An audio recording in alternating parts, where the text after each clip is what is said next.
तर पंतप्रधान नरेंद्र मोदींच्या हस्ते रामेश्वरमध्ये भारतातील पहिल्या वर्टिकल लिफ्टचं ब्रिजचं उद्घाटन करण्यात आले। यावेळी पंतप्रधान मोदींनी रामेश्वरम तांबरम या नवीन रेल्वेच्या सेवेला हिरवा झेंडा दाखवला। यावेळी तटरक्षक दलाच्या जहाजालाही हिरवा झेंडा दाखवण्यात आला। वर्टिकल लिफ्ट सी ब्रिज अर्थात पंबन पूल हा वारसा आणि नवीन तंत्रज्ञानाचा उत्तम मिलाप असल्याचं रेल्वे मंत्रालयाने म्हटलंय। 550 कोटीहून अधिक खर्च करून हा पूल बांधण्यात आलाय। पंतप्रधान मोदींनी 2019 मध्ये नवीन पंबन पुलाची पायाभरणी केली होती। त्यानंतर आता 5 वर्षांनी हा पूल बांधण्यात आलाय। त्याचं उद्घाटन नरेंद्र मोदींच्या हस्ते पार पडलं।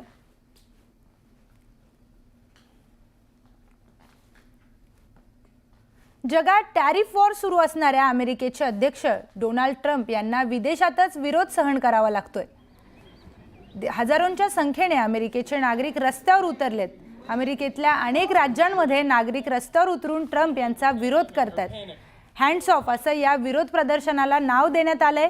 150 पेक्षा जास्त संघटना ट्रम्प विरोधात रस्त्यावर उतरल्यात। ट्रम्प आणि मस्क यांच्या विरोधात नागरिक घोषणाबाजी करतात।